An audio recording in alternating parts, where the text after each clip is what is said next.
Meu nome é Rosilene Moretti, eu sou PhD em Farmacologia pela Universidade de São Paulo, realizei pós-doutorado em 2 universidades holandesas, as universidades de Leiden e de Wageningen, sou professora e pesquisadora na Universidade Federal de Sergipe e no Instituto Salto Quântico, sou trabalhadora voluntária e diretora do Departamento de Pesquisa Científica, dentre outras atividades. O fenômeno das não-mortes são dados, é matemática e morte. É impossível negar. O ponto, então, é o que poderia explicar 0% de morte. Ninguém morre durante 28 anos. Não será que algum fator ligado à matéria? Genética, por exemplo, os genes poderiam explicar o fato de ninguém morrer? Afinal de contas, o quanto os genes explicam sobre não morrer e sobre longevidade? Para começo de conversa, longevidade não é tão explicada assim pelos genes. Tanto é que gêmeos univitelinos não morrem necessariamente no mesmo dia e na mesma hora. Há estudos mostrando que, em média, há uma diferença de 30 anos de morte entre um dos gêmeos univitelinos e o outro. Então, os genes definitivamente não explicariam. E ainda que fosse os genes, seria o quê? 223 mutantes, ou atualmente já são 230 mutantes, né? Eram 223 na época em que foi feito o cálculo. Seriam 230 mutantes num grupo de espiritualidade? Ora, se a gente explicasse por aí, a gente teria que voltar ao início da questão. Qual a probabilidade de 223, ou agora mais ainda, 230 mutantes estarem reunidos nesse mesmo grupo de espiritualidade? Outros fatores ligados à matéria, né? Seria um grupo não sedentário. O grupo é sedentário. Seria uma questão de qualidade de vida. Qualidade de vida como? Morando numa capital brasileira e com problemas normais de capital. Qual qualidade de vida? Seria idade? Não. A faixa etária que prevalece no grupo tem maior chance de morrer. Não são crianças, não são adolescentes. Prevalecem adultos em idade mais propícia ao desencarne. Então, ligado à matéria, não seria possível explicar, né? Nós poderíamos ir para outras questões ligadas a questões espirituais. No Instituto Salto Quântico, nós seguimos uma disciplina de rotinas espirituais. Nós fazemos evangelho no lar todos os dias, nós oramos ao menos 15 minutos por dia. Nós fazemos meditações diárias no horário do Ângelus, meditando pela paz mundial. Então nós frequentamos o grupo de espiritualidade, essa frequência é intensa, não é uma vez ou outra no mês, são muitos dias na semana. Então nós vivenciamos a nossa espiritualidade de uma forma muito intensa. E isso sim, é cientificamente comprovado que melhora a qualidade de saúde, melhora a qualidade de vida em termos de parâmetros como ansiedade, redução de ansiedade e qualidade de saúde física também, cientificamente comprovado, como eu disse. Então, todos esses fatores poderiam sim estar colaborando para o fato de ninguém morrer. Mas desde quando apenas fatores de saúde, ligados à saúde, fazem com que ninguém desencarne? Porque, na verdade, o que tem feito, quais têm sido os pilares desse não desencarnar? Tem sido curas inexplicáveis e salvamentos absolutamente extraordinários. Então, são inúmeras as curas, estão descritas, há depoimentos no site do Instituto Salto Quântico. E nessas curas, muitas vezes, ou no mais das vezes, os médicos que acompanham as curas não conseguem explicar a reversão do quadro. São casos de câncer que se tornaram tema de aula de professores universitários, porque não há explicação para a reversão. Havia sido diagnosticado um nódulo na minha tireoide, aparentemente de natureza não cancerígena. E já havia mais de 5 anos e ele foi crescendo até que a médica resolveu fazer um procedimento para retirá-lo. O procedimento não ia ser feito pela minha médica, mas por outra. Então, quando eu fui para outra médica, a endocrinologista que faz esse procedimento, ela disse, vamos repetir o exame. E aí, quando ela repetiu o exame, não tinha nódulo. E aí, quando eu retornei para a minha médica mesmo, ela ficou, assim, surpresa. Pasma. É sua colega da universidade, ela disse, Mônica, é um caso para eu levar para os meus alunos, porque realmente não tem explicação. Não tem explicação na ciência médica. Tem algum documento que você passou, não foi, Mônica? Foi da cintilografia, é um bócio nodular. Tóxico. Não é nem um nódulo só, é um bócio, é um aumento difuso da glândula. É mais do que um nódulo único, pequeno. Aí a data posterior, e ali embaixo, tireoide ecograficamente normal. Ecografia é ultrassom. Então, Sim. ultrassonograficamente, através do exame de imagem, do ultrassom, que o anterior tinha visto o nódulo, o outro mostrava a glândula normal. Nada mais. Eu trabalho também com a parte de oncologia, né? E assim, a gente é a ordem inversa das coisas, né? Que assim, às vezes tem tumores que a gente vê os oncologistas pedirem até para fazer algum tipo de tratamento para diminuir, para fazer cirurgia depois, né? Para não espoliar tanto. Mas assim, eu nunca, nem nesses casos em que faz radioterapia, químio, nunca vi regredir totalmente. No máximo, o que acontece é o tumor diminuir. E as células neoplásicas, depois que elas começam a se desenvolver, né, ela não tem alguma coisa que esfreie. Não. Se não há explicação dentro da matéria, o que pode explicar? Claro, há também os salvamentos. Então, há inúmeros casos de acidentes automobilísticos relatados em que não há nada na matéria que possa explicar como o acidente não ocorreu, estava próximo de ocorrer, ou como ele ocorreu, mas as pessoas saíram ilesas. Então, muitas vezes não acontece porque o veículo muda de direção e de sentido de forma inexplicável. Se nós vamos analisar o que aconteceu e pensamos em termos de vetores de força, pensamos em termos de força centrífuga, força centrípeta, inércia, tendência a continuar em movimento, fica impossível explicar a mudança de direção e sentido do veículo. Em outras situações, o acidente acontece, mas acontece de tal forma que fica impossível explicar como a pessoa saiu ilesa. Não sobra nada do veículo, a pessoa sai ilesa. E eu apaguei, eles me tiraram do corpo. Eu não vi nada, eu não senti nada. Quando ela sofreu o acidente, logo depois ela ficou inconsciente. A única coisa que ela conseguiu dizer na hora, ela só conseguiu dizer meu nome e meu telefone. Ela atravessou direto um canteiro e na hora que ela bateu, o carro voou. Mas voou literalmente, uns 4 metros de altura, que saiu arrastando a sacada da loja.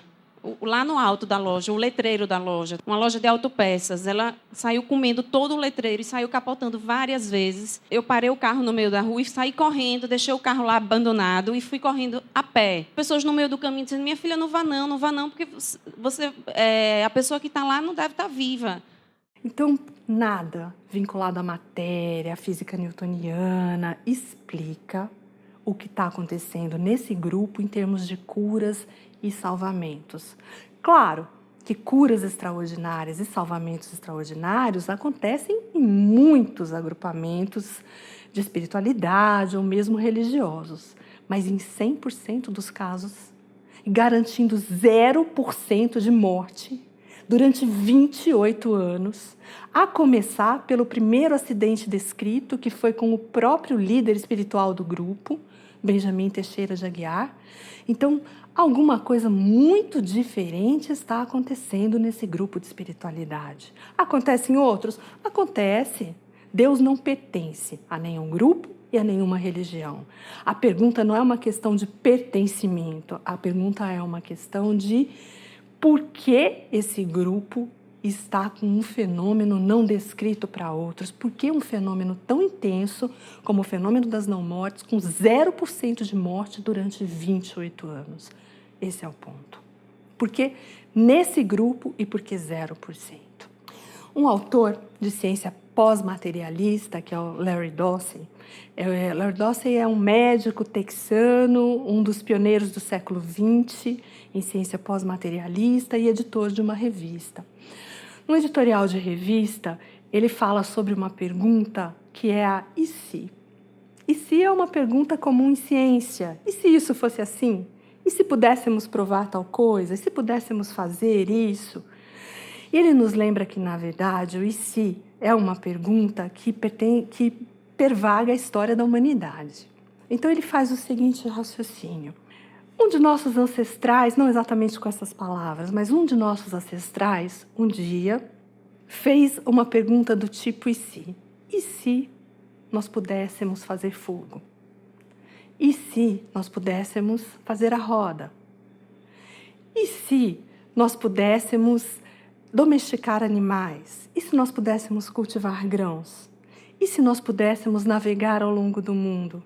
E se nós pudéssemos voar? E se nós pudéssemos ir à Lua?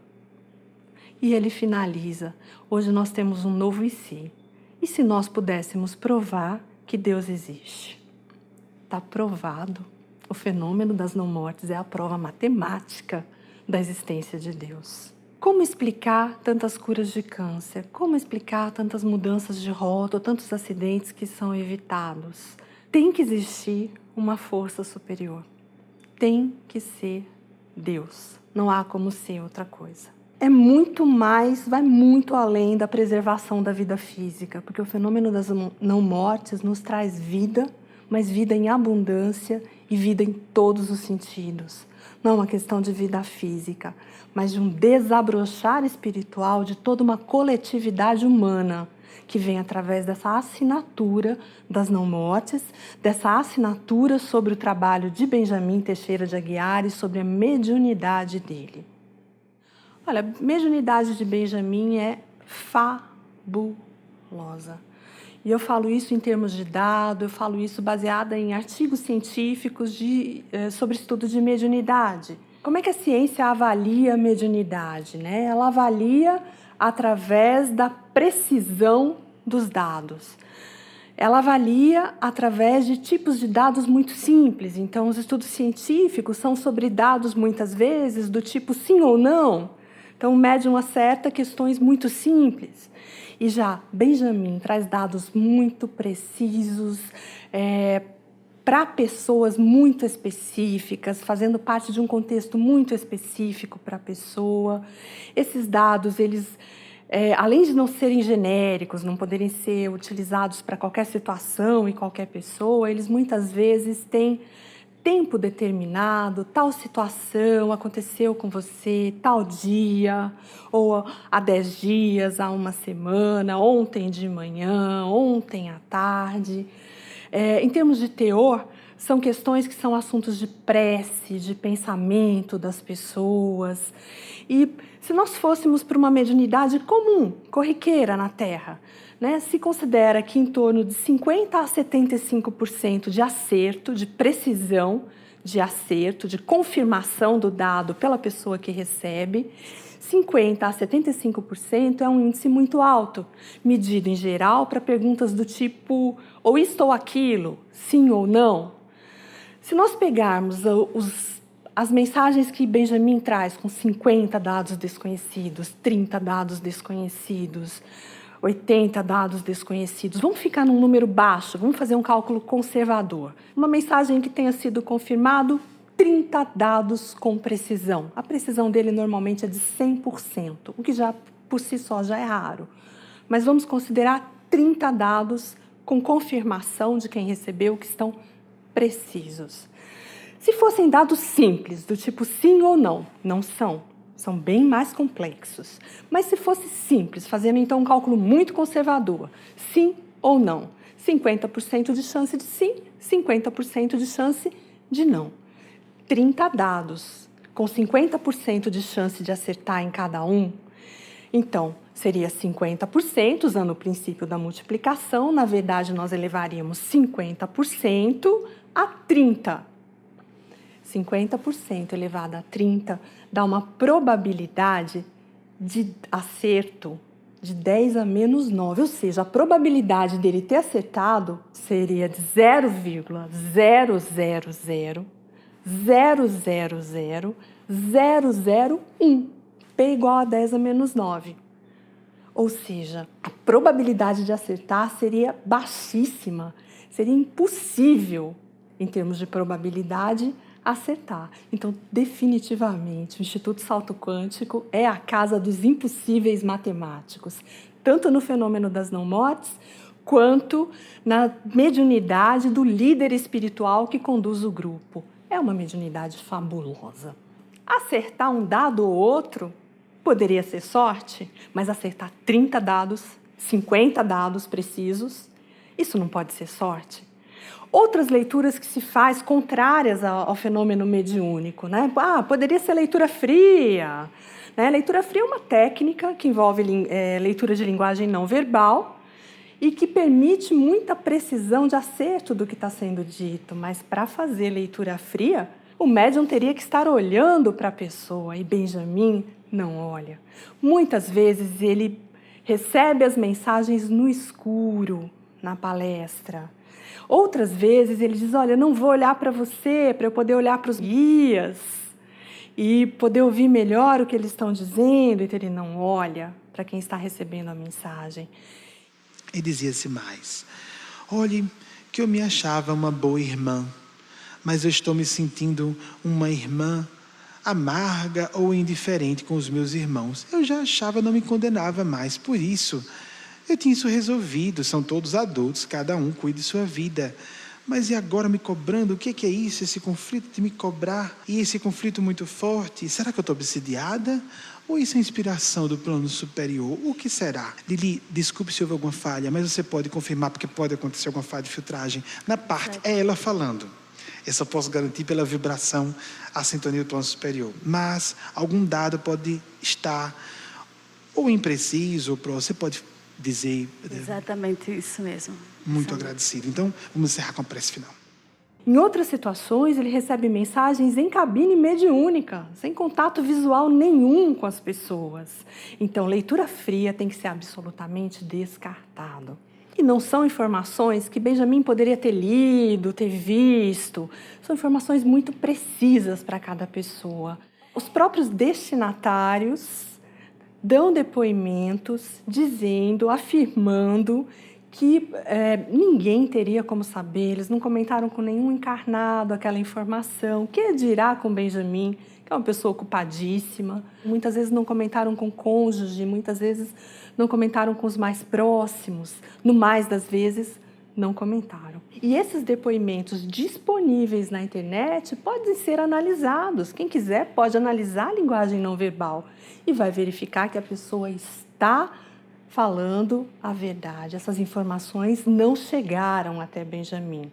Leitura fria, descartado. Vazamento de informações, descartado. Essas informações são de origem mediúnica. Ou seja, através da comunicação mediúnica entre Benjamin e os guias espirituais, essas informações chegam até ele e aí já tem um dado adicional, porque não são informações quaisquer. São informações precisas e que trazem muitas vezes conforto emocional, falam sobre conflitos que a pessoa viveu. Não é um nível qualquer de informação.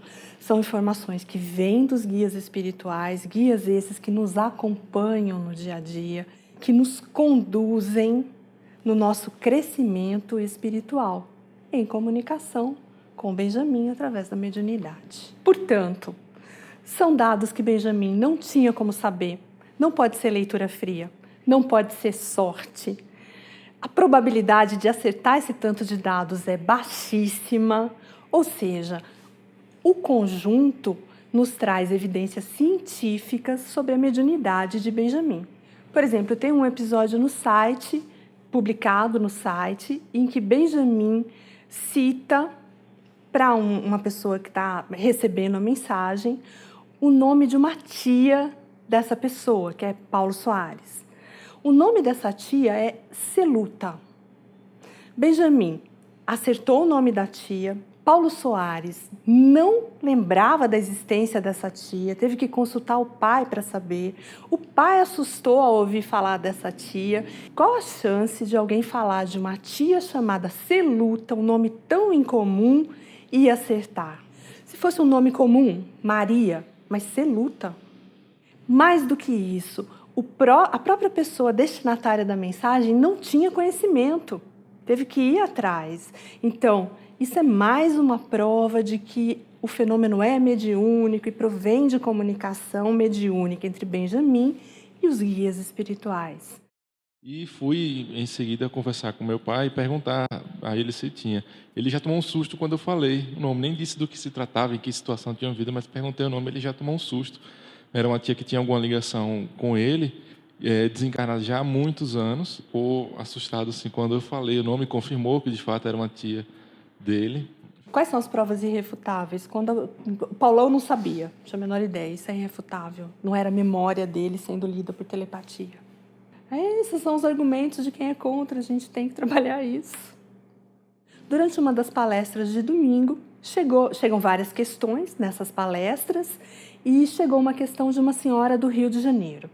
Benjamin não teve acesso à questão durante a palestra, a questão não foi respondida durante a palestra do domingo, mas depois, em casa, ele psicografou uma resposta para essa senhora do Rio de Janeiro, sem nunca ter visto a pessoa, sem ter noção de quem fosse, sem conhecê-la, sem ter a menor noção de como é a vida dela, do momento em que ela vivia.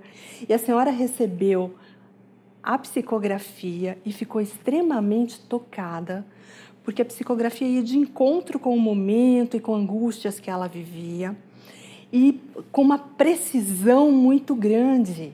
Como é que ele poderia ter adivinhado? Como é que poderia ser leitura fria se ele não viu a senhora, ele nem conhecia a senhora?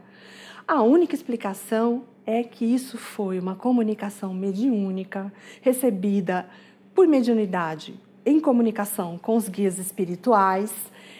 E, sim, os guias espirituais têm conhecimento sobre a situação dessa senhora, sobre o que estava acontecendo e puderam retratar com precisão e fornecer, inclusive, algum conforto para a pessoa. Então, isso é uma prova de que a psicografia foi mediúnica, isso é uma prova da mediunidade de Benjamin, de que ele recebe essas comunicações de espíritos e que esses espíritos são espíritos que nos acompanham no dia a dia. E que essas comunicações desses espíritos mostram que, mais do que nos acompanhar, eles se preocupam com o nosso momento, com a nossa evolução, com o nosso crescimento. São espíritos superiores. Vivemos num universo com propósito, um universo coordenado por um Deus amoroso e por seus guias espirituais. Essa prova é uma prova cabal. Uma situação que aconteceu comigo, num dado momento, eu tinha assumido o compromisso de não jogar alimento fora. E aconteceu de eu ter que jogar quase um frango assado inteiro. Nesse mesmo dia, eu passei por uma gôndola de supermercado e eu vi um Chester, um pacote de Chester. Quando eu vi o pacote de Chester, eu pensei no porquê eu não gosto de comer Chester. Por que eu não compro Chester? Porque eu não gosto de Chester.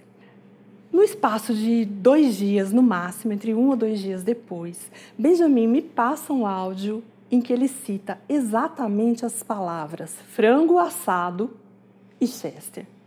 E ele usou essas palavras dentro de um contexto que me levou a diversas reflexões sobre a situação.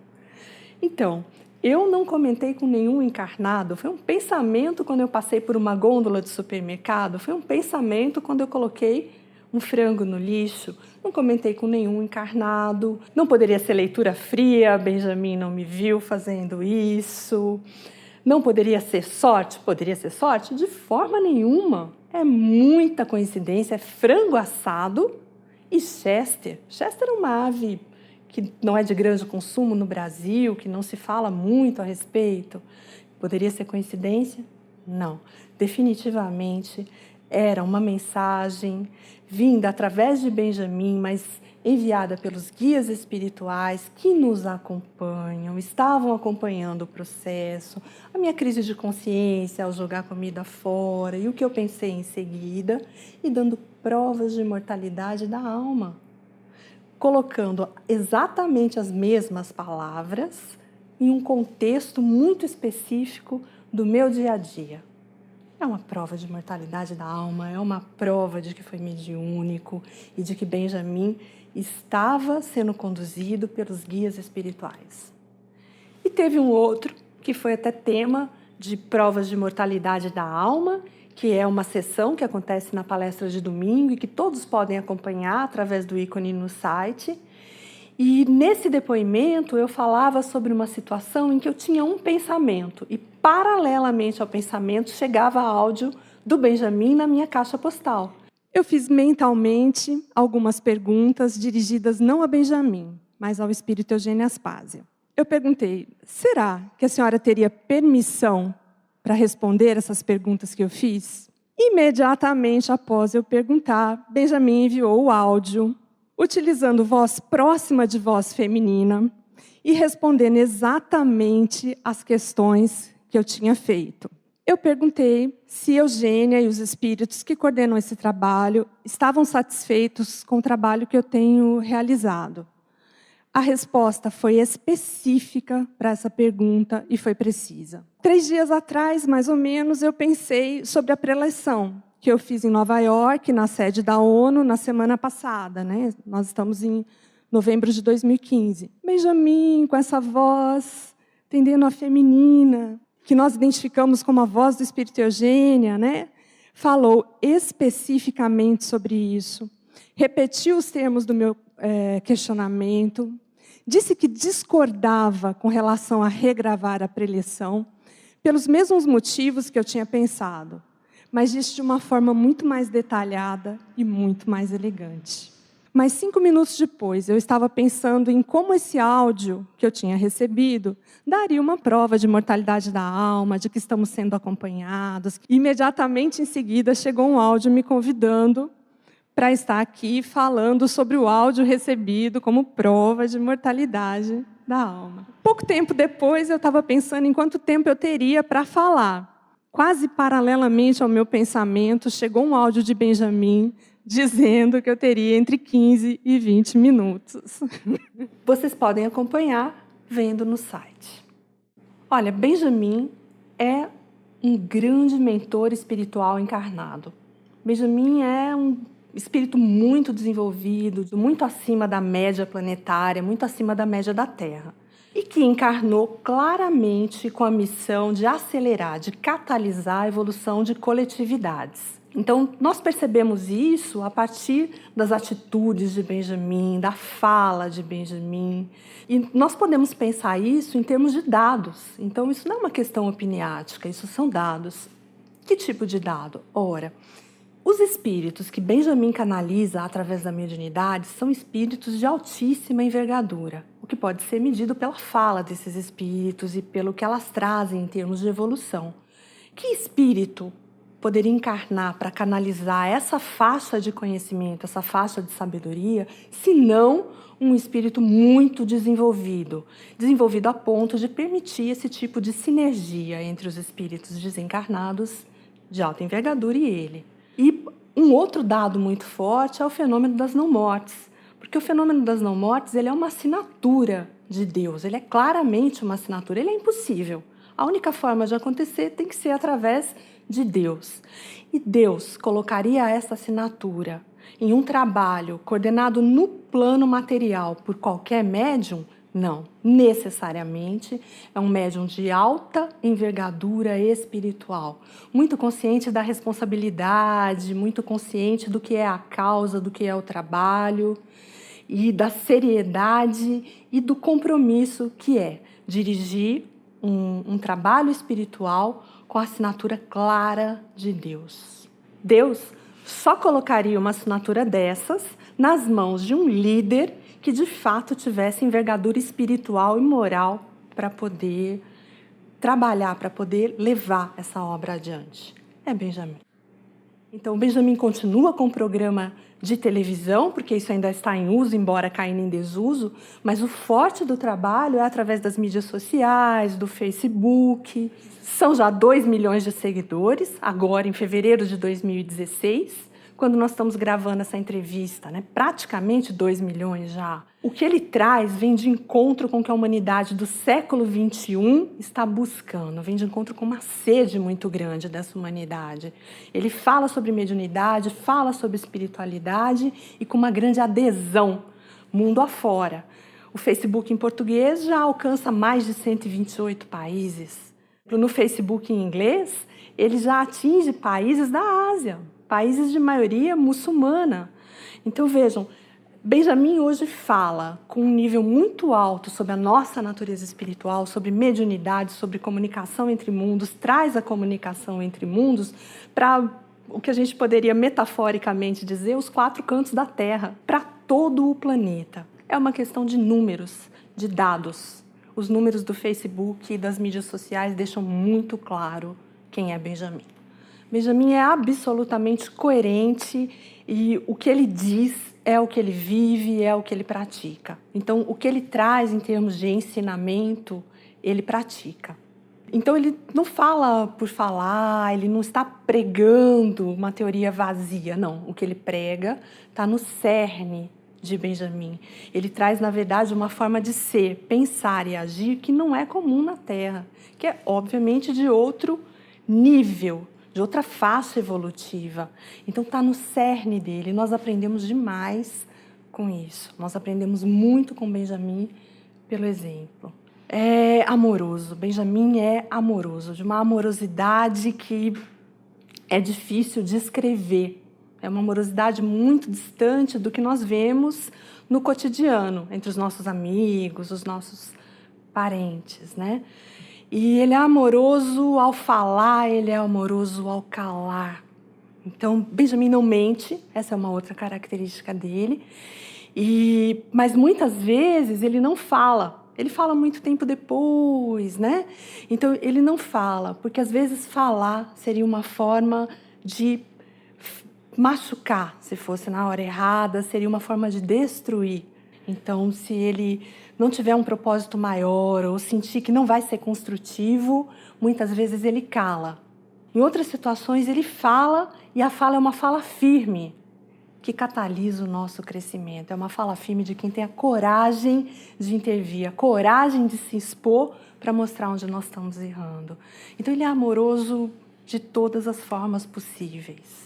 Generosidade é uma outra característica, então Benjamin é extremamente generoso e ele constantemente enxerga em nós características que a gente tem dificuldade para enxergar em nós mesmos. E a partir do momento em que ele enxerga, que ele aponta, é como se aquela característica estivesse ali muito em semente. Mas a partir do momento em que ele trabalha, e que ele aponta, e generosamente aponta, essa semente começa a germinar. De alguma forma, isso começa a germinar e, em algum momento, dá fruto. Então, através da generosidade e da palavra, ele promove o nosso crescimento continuamente. Respeito. Benjamin é extremamente respeitoso, ele respeita o nosso livre-arbítrio, ele respeita a nossa forma de agir, ele nos respeita integralmente. Ele nos ensina o princípio do pensar correto, ele nos ensina a pensar, a questionar. Ele não vai no sentido contrário, ele ensina a pensar, ensina a questionar. Gratidão. O Benjamin tem um padrão de gratidão muito acima do que a gente vê, ou do que a gente tem, ou do que a gente consegue expressar. Ele tem e expressa um nível de gratidão muito alto. E a gente acaba aprendendo com os exemplos. Num dado momento, uma pessoa do grupo colocou um apelido em mim. E o apelido não tinha nada de pejorativo, não tinha nada demais. Mas a forma como esse apelido chegou no meu emocional foi complicada, foi difícil, né? E aí, Benjamin utilizou esse apelido uma vez e me perguntou se eu me importava com isso. E eu fiquei constrangida de dizer que eu me importava. Mas ele percebeu. Então, um tempo depois, ele voltou ao assunto e perguntou, mas e aí, você não se importa mesmo? E, nesse momento, eu fiquei à vontade para dizer, olha, de fato, não tem nada demais, não é pejorativo, não é pesado, mas o meu emocional não recebe bem esse apelido. E o que eu queria ressaltar foi o que ele fez então. Porque Benjamin disse, se isso não chega bem, se você não recebe bem, nunca mais eu vou usar esse apelido, nem na sua ausência. E esse é um padrão de respeito que nós não vemos cotidianamente. Então, por exemplo, entre os nossos amigos, a nossa família, quando alguém tem alguma coisa que, né, aí vem alguém e coloca um apelido naquela característica da pessoa, normalmente, quanto menos a pessoa gosta, mais se fala do apelido, né? Então, se fica espezinhando, machucando. Esse é o padrão cotidiano de relação. E Benjamin traz um padrão completamente diferente, porque se eu não gosto, se eu não concordo, ele não vai usar nem na minha ausência. Então, assim, como disse nosso Senhor Jesus, é pelos frutos que se conhece a árvore. Esses frutos, essas atitudes cotidianas falam muito sobre quem é Benjamin. Amor, amor, amor e amor. Os guias espirituais são extremamente amorosos, amorosos no acolhimento, amorosos ao nos corrigir, amorosos em falas acolhedoras e amorosos em falas mais firmes e mais duras.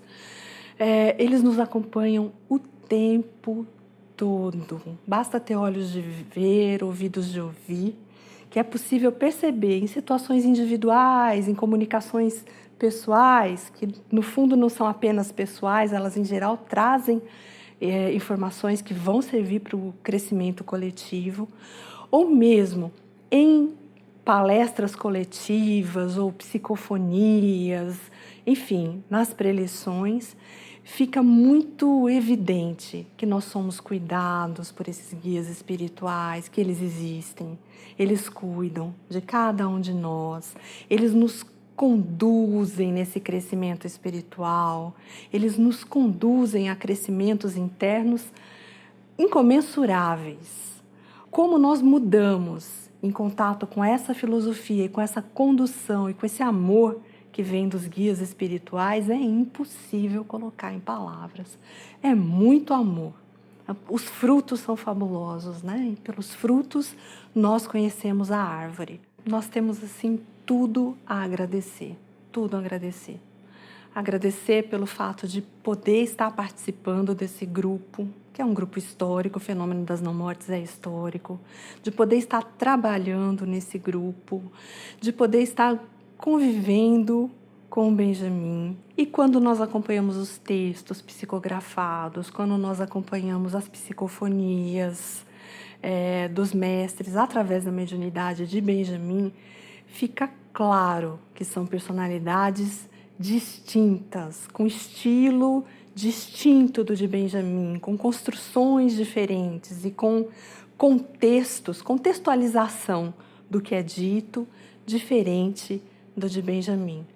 Espíritos independentes, mentes independentes e de um nível evolutivo muito alto, que trazem essa experiência de crescimento coletivo para o grupo e muito além fronteiras do grupo, para o planeta todo já.